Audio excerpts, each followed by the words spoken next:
Hello. As some of you may know, recently Jazza, formerly Draw with Jazza, put up a video titled Animating in PowerPoint, where he, animated in PowerPoint. Pretty self-explanatory. Anyway, at the end of that video, he challenged his subscribers to participate in the same challenge using the hashtag PowerPointAnimator. I've recently participated, and my submission has been up on my Twitter for about a week at this point, which you can find here. Now, these next few slides document my process of the animation and acts as a sort of proof of concept if you don't believe this was done in PowerPoint. Now, we can begin. I just have to figure out how to shrink myself here.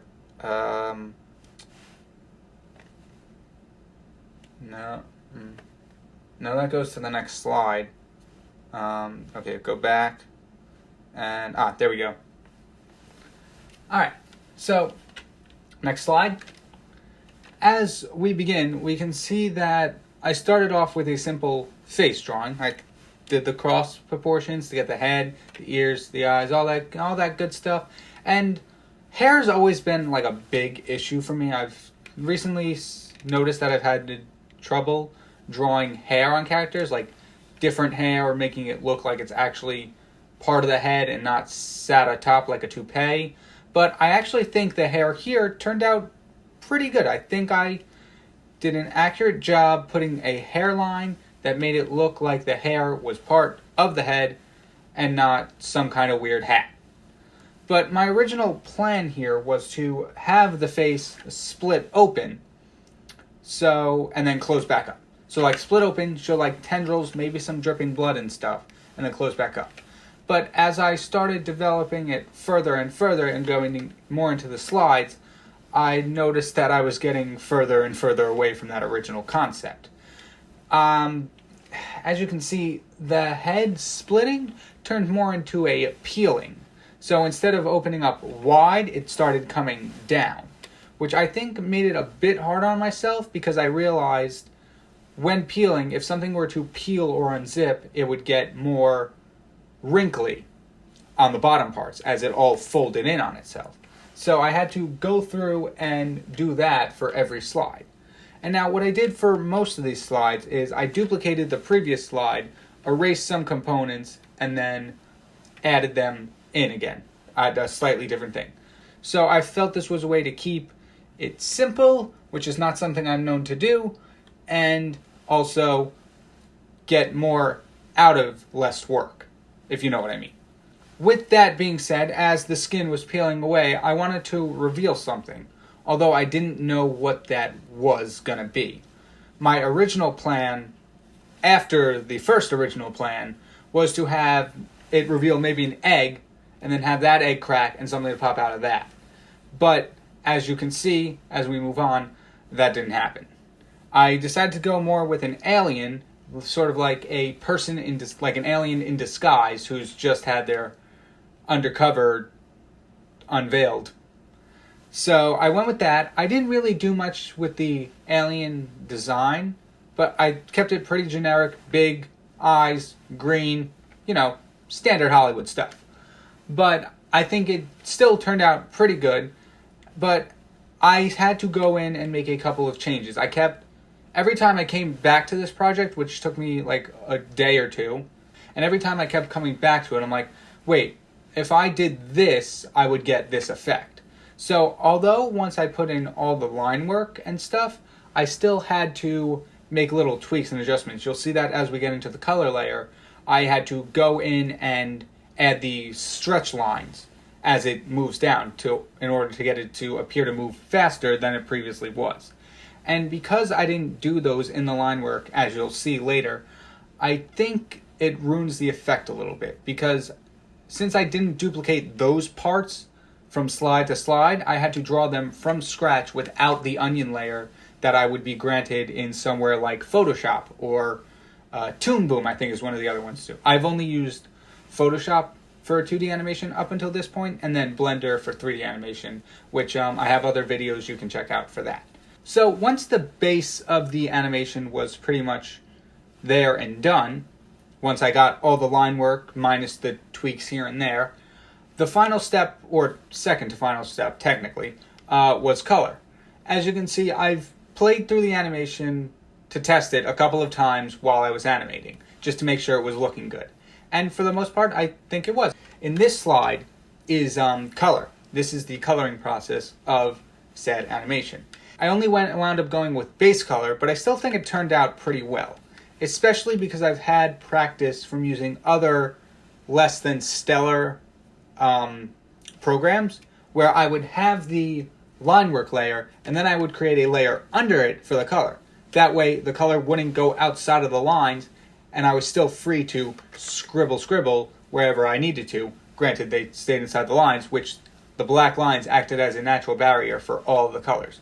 So I did something similar to that in this process, but because Photoshop doesn't have layers, I wound up bringing the line work to the front, and then whenever I colored, I sent that to the back, which I don't think my order was perfect. I probably could have colored them in a different order where I didn't have to do as much tweaking, but as we get later on into the animation and when I start adding more color, you see I have to color one in, bring that back, or send that to the back, but then go into a color I did beforehand and send that back, because technically that color should have been below the other one. So it was a lot of deciphering which colors should be where, and I think if I just spent a little more time thinking it over, I would have been able to lessen the work when it came to ordering the color of the layers. Because a lot of that too was coloring over colors that accidentally bled across the lines and stuff like that. But overall, I think the coloring turned out pretty good. I actually used a method that I heard from Jazza where he said when he's doing animation, he only goes one color at a time. So he'll take one color and go through every frame and put in that color, then move on to the next one, then the next color, then the next color, instead of just coloring one frame, moving on, coloring the next frame completely, and moving on. So I definitely think that kind of helped. I did like that method.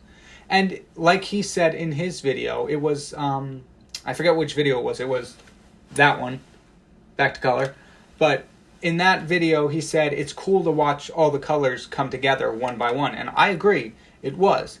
And I think it made it a bit easier too, because in certain frames where there wasn't much movement, like in the beginning when only the person's eyes are shifting, or toward the latter half where the alien is just staring at the camera, kind of figuring out what to do. In those scenes, I was able to just take the color from the previous frame and just copy and paste them down because that component wasn't moving, and therefore all I had to do was send it to the back and it was there in the exact same position from the previous frame, and that part of the coloring was done. So that definitely saved a lot of work there. Had I had to color in every part of every frame, I think it definitely would have taken a lot longer, and I definitely think I would still be working on it right now. But with that being said, that's how the drawing part of the animation came out. And the next part was to spice it up a little bit, if you know what I'm saying. Just like add a little sprinkle, sprackle, this and that. What I'm actually referring to is the sound effects. Now, I wasn't sure where the rules came into play here. The challenge was animate in PowerPoint. And he did say in the video that you can use external paint programs for some stuff, but I didn't want to take that chance, so I did everything in PowerPoint, including the sound effects. I only used sound effects that came with the base version of PowerPoint, which forced my hand a little bit creative-wise because I couldn't Google search royalty-free fruit breaking open sound or something like that, like where the skin is peeling apart in the very first initial part where it's dripping down and the cracks are forming. I couldn't just go out and take a sound clip of somebody splitting the fruit apart like that. So it was forced my hand to find sounds that sounded similar to what I was looking for. And I think for the most part it worked pretty well. For example, when the cracks are forming in the beginning of the animation, I used a sound effect called coin, which was just a coin hitting a table. But in that, little one frame of animation, it didn't sound like that because you didn't get the full clip. So you got a little bit of it, which kind of sounded like a crack, in my opinion. I could be totally wrong, but that's what it sounded like to me. Now, the only issue I had, and this could just be me, I could just be stupid, but I had to play through the animation to preview the sound. Like, I couldn't hit the sound, hit play, I'm like, okay, that could work. I had to actually apply it to the frame, start the slideshow, and while they were going frame by frame, listen out for it. Which I think could have worked better, because if I was just listening to the track or the soundbite without the visual component, I don't think I would have been able to tell if they matched as well as them being paired together. Like with the coin, I don't think I would have been able to tell if the coin wouldn't work if it wasn't already paired with the slide it was going to be paired with. But with that being said, the animation was finished and it was time to submit the finished product to the challenge. And without further ado, here's the finished product.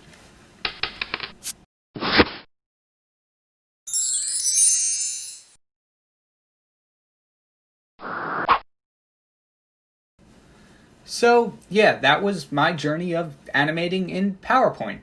I gotta say, a little bit more difficult than animating in Photoshop, but for a beginner 2D animator, it was pretty fun. It was a good experience to know how certain things work, and now that I'm looking back on it, I can tell the areas where I needed a bit more work, especially the squashing and stretching.